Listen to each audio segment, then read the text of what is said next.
আসসালামু আলাইকুম, আশা করি সবাই ভালো আছেন। আজকে আমরা আমাদের মেশিন ঘর ঠিক করতে এলাম। আর আমাদের বৃষ্টির কারণে আমাদের মেশিন ঘরটা ভেঙে গেছে, তাই আবার নতুন বাঁশ লাগিয়ে মেশিন ঘর ঠিক করছে আমার আব্বু। আর দেখুন, এই জায়গার এই কারেন্টের ইগুলো খোলানো হয়েছিল, আর এখন আজকে এগুলো সব লাগানো হবে। এখানে কাঠটা আর এই বাঁশটা আটকানো হচ্ছে লোহা দিয়ে, আর এই লোহা পিটিয়ে দেওয়া হচ্ছে। আর এখানে একটা লোহা বেঁকা হয়ে গেছে, সেই লোহাটা মেরে দিলাম এখানে। আর এই জায়গায় করলাম অনেক রোদ, আজকে অনেক গরমও পড়েছে। আর আমাদের এখানে ঘাস ক্ষেতটা দেখতে অনেক সুন্দর লাগছে। আমাদের মেশিন ঘরের পাশে ঘাস ক্ষেত, তোমরা দেখতেই পাচ্ছ ঘাসগুলো অনেক বড় বড় হয়েছে। আর দেখো, আমি বাড়ি থেকে অনেকগুলো লোহা নিয়ে এসেছি এই জায়গা মারার জন্য, যাতে এটা শক্ত হয়। আর আমাদের মেশিন ঘর অনেক আগের দেওয়া, তার জন্য সব মেশিন ঘরটা ভেঙে গেছে। আর বাঁশ দিয়ে দেওয়া ছিল, বাঁশ পচে গেছে। আর সবগুলো লোহা মেরে দিচ্ছে যাতে এটা শক্ত হয়।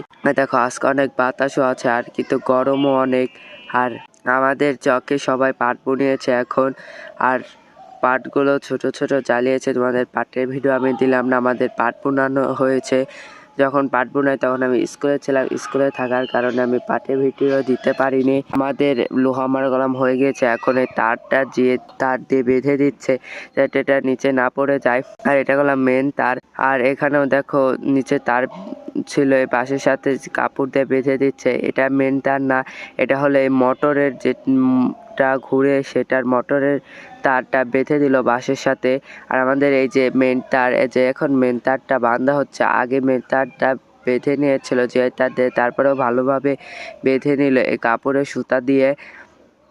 আর আমাদের এখানে কয়েকদিন আগে চোর এসেছিল, চোর আসার কারণে মোটর একটু খুলেছিল, কিন্তু ছেল মারার কারণে এটা নিতে পারিনি। তার জন্য এখানে লাইট দেওয়া হচ্ছে। লাইটটার যেইখানে লাগায় সেখানটা ভালো মতো বেঁধে দিচ্ছে তারটা। আর এটা কলম ভালো মতো প্যাচ দিয়ে দিচ্ছে। এটা অনেক বড় তার জন্য বাঁশের সাথে প্যাচ দিয়ে দিল, যাতে রাত্রেবেলা লাইট জ্বললে দেখা যায় আমাদের বাড়ি থেকে। আর আমাদের বাড়ির জানলা দিয়ে আমাদের এই মেশিন ঘর দেখা যায় ভালো মতোই, তার জন্য লাইটটা দিয়ে এখানে তারটা বেঁধে দিচ্ছে। আমাদের তার সব কাজ শেষ, আর এখন আমরা বাড়ি চলে যাব। আর আজকের ভিডিও পর্যন্ত। ভিডিওটি কেমন লাগলো অবশ্যই কমেন্টে জানাবা।